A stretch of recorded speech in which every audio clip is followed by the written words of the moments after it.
Desde los fiordos, bosques, cordilleras y estepas de la Patagonia, les damos la bienvenida al podcast Ciencia al Fin del Mundo.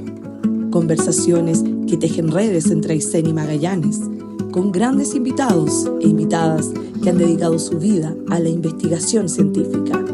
Una iniciativa de Nodo Ciencia Austral. Hola, hola, estamos de vuelta. Volvemos a encontrarnos con el podcast Ciencia al Fin del Mundo. Demoró en salir esta segunda temporada, pero lo logramos, Cata. Se vienen conversaciones con fascinantes entrevistados y entrevistadas. Turberas, glaciares, Antártica, maritorio y paleontología son algunos de los temas que abordaremos en esta temporada para dar a conocer un poquito más de lo que se está haciendo en estas latitudes en el fin del mundo.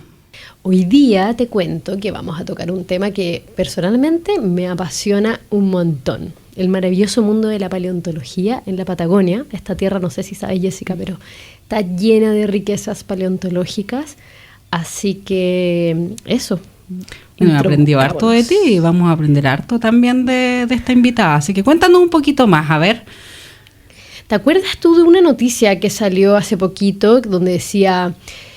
científica chilena halla dinosaurio en trabajo de parto en Torres del Paine? Fue un titular que la rompió, o sea, imagínate leer eso. ¿Cómo no acordarnos? Si tuvimos la oportunidad de estar en uno de los lugares donde ella trabaja, quisimos conocerla. Bueno, ella es... Con ella vamos a hablar hoy, ¿cierto? ¿Quién sí. es? Cuéntame. Es una magallánica. ¿De dónde? De magallánica de Porvenir, si no me equivoco. Ella es Judith Pardo Pérez, licenciada en Ciencias Biológicas y paleontóloga.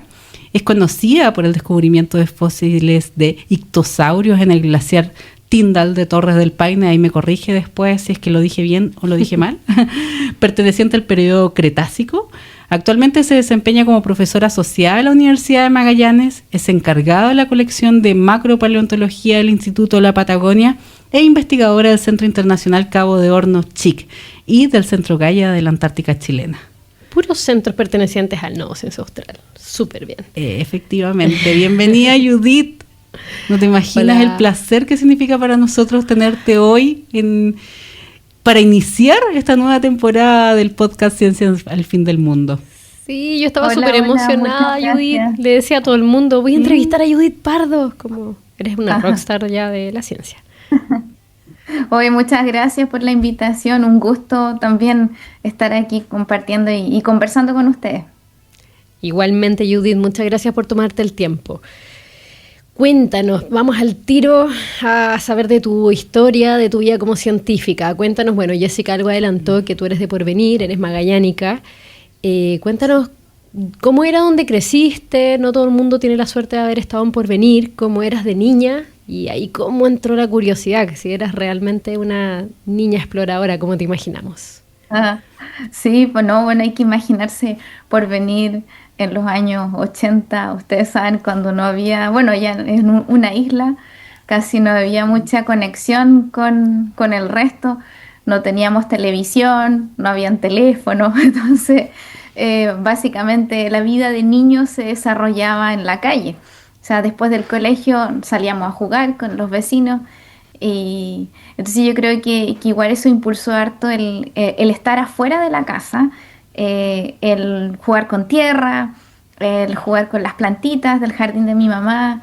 Nos sacaban harto también a pasear por la pampa de Porvenir, que en mi cuadra se acababa el pueblo, entonces no había nada más para allá, era para mí todo un vacío inexplorado, según yo. Entonces siempre salíamos a caminar, invitábamos a todos los de la cuadra, de hecho a veces íbamos como 20 niños a hacer picnic, encontrábamos insectos, yo me traía todo de regreso a la casa, los palos, los huesos, y coleccionaba cosas así que ni yo entendía muy bien qué eran. Y con el paso del tiempo se fue desarrollando y bueno, participé también en Porvenir en el club, en el programa Explora, que empezó en ese tiempo. Y eso también hizo que me enfocara más al desarrollo de la ciencia, a trabajar en ciencia y a estudiar después en ciencia. Buenísimo. Qué maravilla. Conversábamos recién con Catalina recordando al menos por mi parte la historia de un compañero de universidad que creció en Porvenir y nos comentaba lo maravilloso que era vivir en esa isla. Y siempre lo comparábamos cómo es crecer en Coyhaique, cómo crecer en estos lugares tan lejanos, finalmente, como es la región de Aysén, como es la región de Magallanes, que tiene tantas localidades que sobre todo en la época de los 80 estuvieron tan desconectadas de las distintas civilizaciones o de lo que estaba ocurriendo en distintos lugares del mundo. ¿Y cuándo fue que comenzaste a dedicarte a la paleontología? En la universidad. Yo estudié en la Universidad de Magallanes y en la universidad yo tuve una asignatura que era paleontología. Entonces ahí me di cuenta de que, bueno, a mí siempre me gustó la anatomía animal, pero que me gustaba la anatomía animal de animales muy viejos, de millones de años. Entonces empecé a ayudar en el laboratorio de arqueología, pero yo siempre quise algo más viejo. Las cosas arqueológicas eran interesantes, pero yo quería algo más viejo. Estaba buscando y no había nada. Entonces, justo en eso, un compañero de curso fue invitado como estudiante al glaciar Tyndall a buscar al dragón de la Patagonia, ese insecto que vive en el glaciar. Y caminando en las rocas rumbo al glaciar, en las rocas expuestas encuentran los esqueletos de unas cosas terribles, así unos huesos. Y le sacó foto, cuando regresó me lo mostró, porque él sabía de que yo andaba en búsqueda de algo viejo, y eso evidentemente era algo muy viejo que estaba ahí. Y me dice, este chico siempre fue muy capo, me dice, yo creo que es un ictiosaurio. Y yo le digo, ¿podríamos presentar un trabajo para el Congreso de Estudiantes de la universidad? Y ese fue el primer Congreso de Iniciación Científica y Profesional de la Universidad de Magallanes. Y nos pusimos a trabajar en un póster, pero en ese tiempo no había nada de información, pues el internet era como que funcionaba a cuerda, había que llamar por teléfono para que te dieran el internet. Entonces no había mucha información y tampoco en español, todo lo que encontramos estaba en inglés. Hicimos nuestro póster de hallazgo de un probable ictiosaurio en el Parque Nacional Torres del Paine. Y al año siguiente, eso fue en octubre o noviembre, al año siguiente desde la universidad me buscan para preguntarme si yo efectivamente, o sea, que ellos vieron de que yo estaba interesada en el tema y que ellos me ofrecían el que yo me haga cargo del tema y haga mi tesis en ello. Así es que como ese sueño, lo que estaba buscando, se hizo realidad. Oye, qué hermoso, como que, no sé, como que se dibujó la ruta desde que eras chiquitita. Y tenías esta pampa llena de misterios, como tú decías, querías como, te llamaba la atención saber qué había más allá. Luego se te apareció Explora, que es bueno saber que este programa realmente incentiva y crea el camino para jóvenes científicos. Lo encuentro súper increíble. Y después se te cruzó un dinosaurio, como que te tropezaste con la paleontología, que era como que realmente todo fluyó para que fueras una paleontóloga. Qué lindo. Pero yo tengo una duda, antes de avanzar con ese congreso y esa invitación que hicieron a tu compañero, ¿fue en el marco de qué carrera? ¿Cuando estabas estudiando ciencias biológicas? Sí. ¿Hay alguna asignatura? Es que encuentro súper interesante el vínculo. No sabía que había paleontología en ciencias biológicas. A mí también me llamó la atención. ¿Cómo fue? Eso fue años atrás, muchos años atrás. Había una investigadora que estaba haciendo su doctorado en la Universidad de Buenos Aires, en Argentina, y ella es de Punta Arenas. Entonces ella vino a ofrecer la asignatura acá en la universidad. Era parte de un electivo, eso sí. ¡Qué suerte! Sí, no, tremendo. Y al compañero lo llevaron porque en esos años, bueno, todavía lo hacen los investigadores cuando hay dinero, pero que toman algún estudiante que vean que la motivación en algún tema y lo invitan a las campañas, a trabajar de verdad, a hacer investigación. Y claro, esa vez llevaron a Álvaro. Encontraron al dragón también. Wow, bueno, tú ahora trabajas como profesora, me imagino que eres de aquellas profesoras que andan buscando alumnos motivados. Sí, ahora me toca a mí. Oye, cuéntame, yo supe que tú tuviste un hallazgo increíble. No había solo un ictiosaurio, sino que había cerca de 50 de ellos. ¿Cómo fue eso? ¿Cómo llegaste? Me imagino tu impresión al encontrarlos. Cuéntanos un poquito de eso. Sí, bueno, al año siguiente me invitaron, fuimos, esa fue mi primera campaña. Yo no tenía idea de nada, de trekking, de ropa técnica, de zapatos, de nada. Y O directo al sea, glaciar, como si nada. y si yo no hacía ni deporte, entonces, eh, entonces me compraron zapatos ellos, los profes de la U, porque esos zapatos son caros, ¿viste? Tienen que ser de Gore-Tex, a prueba de agua, suela Vibram, yo quisiera estudiante. Entonces me compraron los zapatos y me hicieron amansarlos y andar caminando todo el día, como 5 días con esos zapatos. Imagino esos pies. Iba caminando a mi casa, bueno, ahí fue mi entrenamiento. Y después nos fuimos y ahí ya, bueno, tampoco sabía de ropa técnica. Mi mamá me mandó con un pantalón de polar porque iba al glaciar. Esa cuestión llegué llena de cadillos, que parecía. Pero bueno. Muy de mamá. Abrígate. Y esa, sí, pues, si vas al hielo tienes que abrigarte. Y Y cuando claro, llegamos, se te bueno, pegaron todos los trabajamos. cadillos, ¿o no? Sí, pues, llegué como un monstruo, terriblemente cansada. Eso fue en mayo. En mayo, ustedes saben, acá en la Patagonia el clima empieza a estar malo. Entonces nos tocaron días terribles, nieve, de todo. Eh, Tuve varias ahí caídas, pero bueno, aprendí harto. En ese terreno yo encontré mi primer ictiosaurio.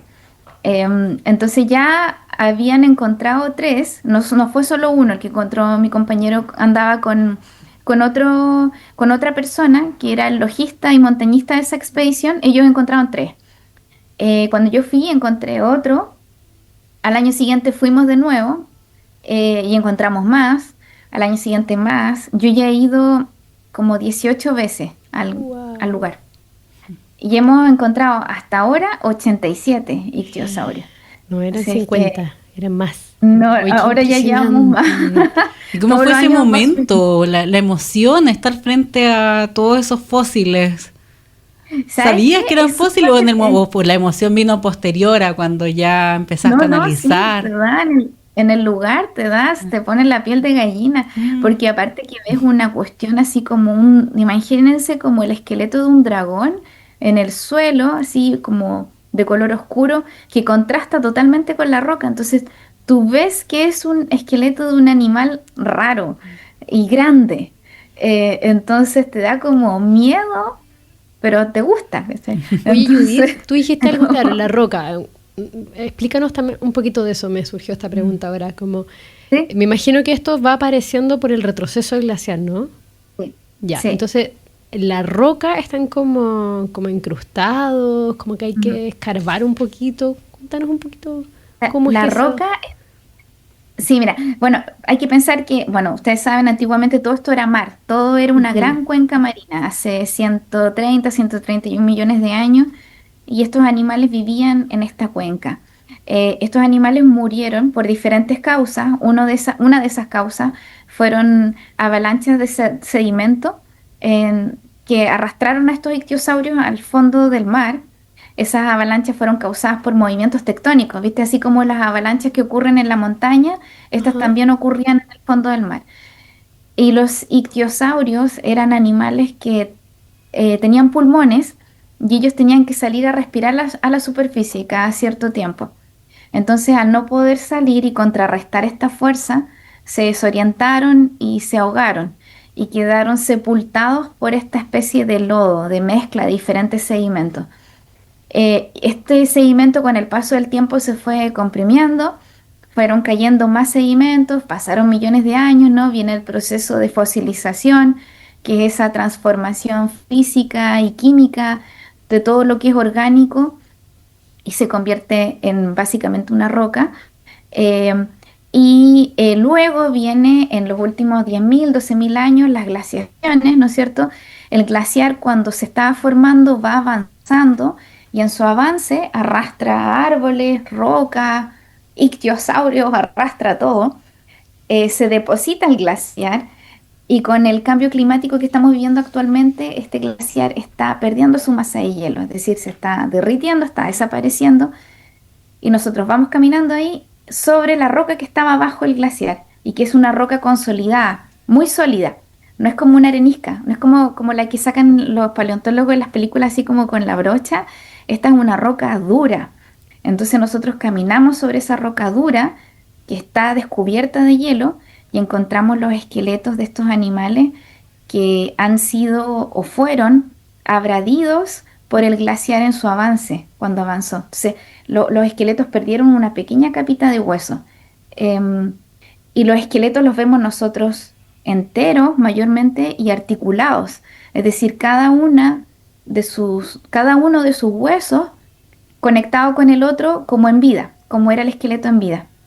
Entonces eso es lo maravilloso de esta localidad, no solamente la cantidad de ictiosaurios, sino que el maravilloso estado de preservación que tienen y que es único en ¿De el qué planeta. porte más o menos un ictiosaurio? Perdón que te interrumpa, Judith. ¿De qué porte es más o menos para imaginarlo? Tenemos de diferentes tamaños, tenemos, bueno, por dos razones, porque tenemos diferentes especies. Entonces tenemos a uno que descubrimos hace muy poco, que se llama Mayobrahipterillo autali y que llega a medir hasta casi 4 metros de largo. Y tenemos otro que todavía no está publicado y que podría haber medido probablemente casi 8 metros de largo. Wow. Y tenemos de ahí otros tamaños porque tenemos diferentes estadios ontogenéticos. Entonces tenemos adultos, tenemos juveniles, tenemos recién nacidos, tenemos muchos recién nacidos. Lo que más hay en esta localidad son adultos y recién nacidos. Además de eso, bueno, no sé si me voy a adelantar a las preguntas quizás. No. Veamos, ¿qué pregunta tiene Jessica? A ver. No, dale, que está súper interesante, no queremos interrumpirte. Y además de eso tenemos hembras preñadas. Entonces, esto de tener hembras preñadas y el tener muchos recién nacidos y adultos nos indica de que esta localidad probablemente pudo haber sido usada por los ictiosaurios para venir a dar a luz y que hacían estas migraciones estacionales a la localidad solo para venir a dar a luz y después se iban, así como lo hacen las ballenas. Viste que las ballenas igual hacen estas migraciones. Como en bahías Y más también protegidas, ¿o no? Como para quienes no conocemos el glaciar Tyndall, es como una bahía más protegida, ¿por eso crees que la elegían o por otra razón? En esos tiempos, sí. En esos tiempos. Imagínate que la geografía, claro, la geografía era diferente de la que es ahora. Era una cuenca. Y sí, era una cuenca al parecer bien protegida. Y lo otro es que no hemos encontrado hasta la fecha ningún otro depredador, solamente los ictiosaurios. Entonces, tienes un animal, el ictiosaurio, que vive ahí y que se alimenta de muchos peces, porque hay una tremenda diversidad de peces también que tenemos en el lugar fosilizado. Y sabemos que se alimentaba de peces porque lo hemos encontrado como contenido estomacal en los ictiosaurios y también como coprolitos, que son las fecas fosilizadas. Y esos coprolitos nosotros los estudiamos y encontramos escamas de peces. Entonces era como su paraíso, estaba en un lugar muy refugiado, sin nadie que los molestara, con harta comida ahí para alimentarse. Era un lugar súper tranquilito para ellos. Lo que no sabemos es si efectivamente, o sea, la evidencia nos indica de que efectivamente hacían migraciones estacionales. ¿En qué época del año? No lo sé todavía. ¿Eso significa que hay hallazgos de ictosaurios en otros lugares del mundo? Esa también es una muy buena pregunta, porque de esta especie en particular, si yo le hago el seguimiento a esta especie en particular que viene a dar a luz acá, la hemos encontrado en Argentina. Bueno, en Argentina se encontró primero hace muchos años, pero solamente un fragmento de aleta, no se ha encontrado nada más, ningún otro esqueleto, o sea, solamente fragmentos de aleta. Y si se ha ido a otro lado, no lo sé, quizás era una familia o un grupo de ictiosaurios que vivían de manera restringida en el hemisferio sur, o sea, en la parte más austral, en el cono austral, porque no se ha encontrado en otros lados. Sin embargo, la familia de la cual ellos provienen, que son los oftalmosáuridos, es una familia que se distribuyó globalmente, o sea, tú encuentras especies de oftalmosaurios en otros lugares del hemisferio norte y del hemisferio sur, en Australia, por ejemplo, en Colombia, pero esta especie en particular, al parecer sería como de esta zona, como que sus navegaciones quizás eran bien acotadas. La región Pero eso todavía lo estamos estudiando, así que sí, pero ya saben eso, mucho. Yo siento que ya sí, saben bastante también del ictiosauro. O sea, millones de años atrás, el hecho que se conserven también. y finalmente Estoy impactada. muestra el mundo por descubrir que en la Patagonia chilena, tanto la región de Aysén como Magallanes, que son lugares totalmente tan remotos, tan aislados, lo último en derretirse, por decirlo de alguna forma. Hablando de Aysén y Magallanes, ¿cómo ves tú el desarrollo de la paleontología? Porque Ya. finalmente es emergente, o sea, y estamos hablando Sí. de ¿cuánto? ¿20 años, Judith, de investigación? Tipo, 20 poquito. años, sí. No es tanto. No es sí. tanto, O es sea, nada. Para mí harto, porque estoy como en la mitad de la vida, yo creo. Pero no hay muchos paleontólogos tampoco y paleontólogas Tampoco. Claro, que no. te puedan ayudar en esta misión. En edad paleontológica no es nada. Pero ¿sabes qué? Eso también me gusta esa pregunta porque es súper importante la paleontología para la macrozona. Porque ustedes saben, de esta zona han venido los registros paleontológicos más importantes de Chile. Tenemos especies nuevas que se han descubierto, nuevos dinosaurios de Chile, que han sido descubiertos tanto en Aysén como en Magallanes. Han sido portadas en Nature, o sea, de la revista científica más importante del mundo. Y son materiales de acá, de nuestras El regiones. famoso chilesaurio, ¿no? Sí. O, bueno, debe haber Claro. muchos más. El sifio, no sé. El esaurio, el estegouros, que es un tipo de anquilosauro, Magallanodón, el mamífero cretácico más austral del planeta, los hadrosaurios, que también salieron en Nature hace poco publicados, los hadrosaurios únicos del planeta, los ictiosaurios, que todavía no están en Nature, pero igual son muy importantes. El Pero, hadrosaurio creo que lo vi en un libro, puede ser, de Linnach. Tengo un cuento Sí. de un hadrosaurio demasiado lindo. Entonces, y claro, y nos hace falta paleontólogos que estudien este material que es de nuestras regiones. Tenemos que impulsar el desarrollo de la paleontología. Ya sabemos que tenemos un patrimonio paleontológico tremendamente rico e importante a nivel global. ¿Por qué no tenemos a más paleontólogos trabajando acá? Tenemos a las colegas que trabajan en el Instituto Antártico Chileno, ¿no es cierto? Están más enfocados en la paleobotánica y estratigrafía también. Acá en la Universidad de Magallanes están mis colegas que hacen paleoclima, estudios de paleoclima, yo que estoy tratando acá con vertebrados igual. Y en Aysén también están los colegas del Museo Regional de Aysén que trabajan también. Ellos le hacen a todo igual, pero como vertebrados y también invertebrados. Y de hecho nosotros tenemos una colaboración por un fondo de vinculación internacional, un FOVI de la NIT que adjudicamos hace poco, en el que creamos una red paleontológica en colaboración con investigadores del Museo Regional de Aysén y la Universidad Austral de Chile, el INACH y otras instituciones internacionales de Brasil, de Alemania, de Estados Unidos, porque somos pocos los que trabajamos acá en esta zona y necesitamos la colaboración en aspectos que nosotros no sabemos. Y la mejor forma de hacerlo es a través de esto, de la colaboración. Así La que sí, hay que articulación. impulsar la paleontología y ojalá la creación de algún centro regional o macro zonal que nos permita seguir avanzando en esta investigación.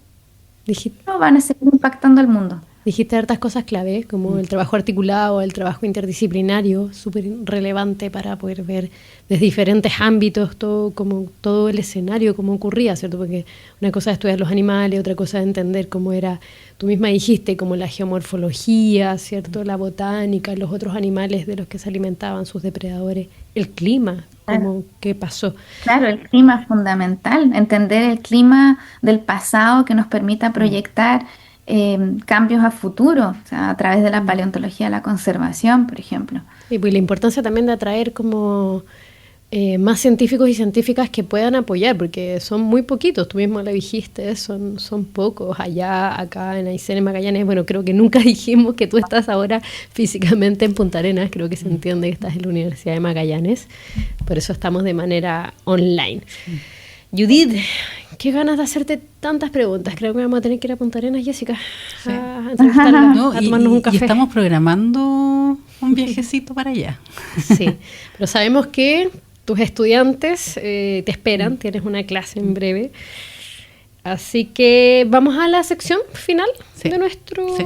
De hecho, estaba tratando de hacerte señas de que partamos con esa sección. Estas son porque es la preguntas sorpresas. Sí. Y es para conocerte un poquito más, Judith. Ya. Bien cortito, Judith, no Sí, te asustes. Son sí. preguntas así donde nosotros te vamos a decir una pregunta y tú nos contestas lo primero que se te viene a la mente. Preguntas inspiradoras. Ya, cuando no estás investigando, ¿en qué estás? ¿Qué te gusta hacer en tu tiempo libre? Escarbar No dinosaurio. sé, no sé. Lo único que hago es trabajar.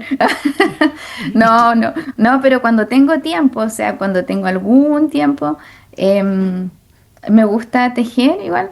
Yo practico artes marciales también, pero hace mucho tiempo que no he practicado porque estoy bien lesionada.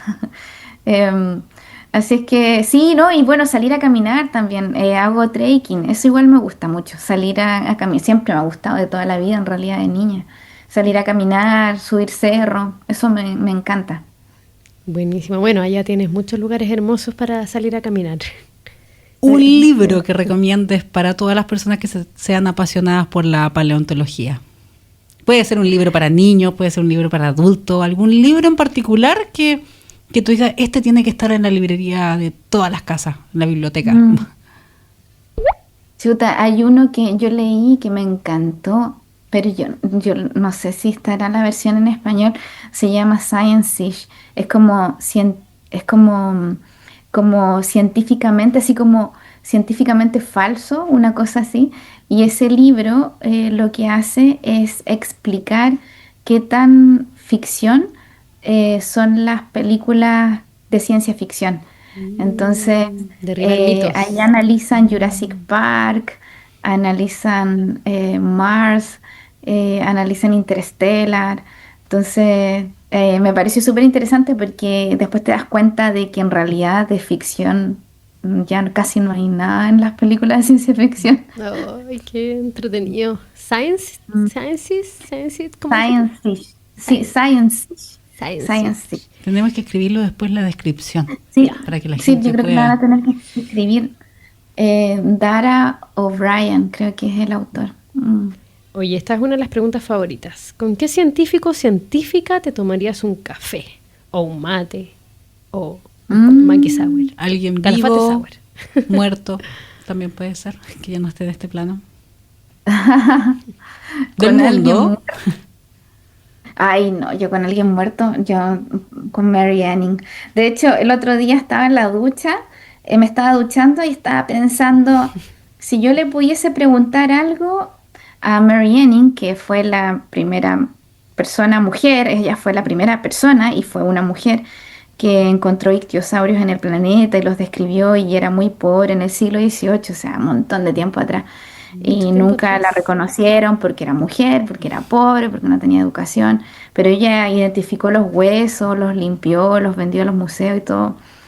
Pero pensaba en preguntarle así como cómo era cómo era su vida, o sea, cómo ella pudo tener esa fuerza para seguir adelante cuando te sientes como tan de repente cansado o frustrado cuando ciertas cosas no resultan.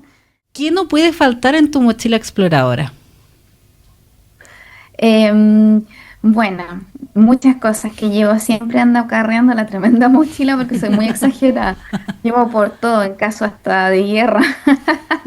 Un botiquín, eso es lo principal. Un botiquín de primeros auxilios en caso de cualquier cosa. Agua, naturalmente.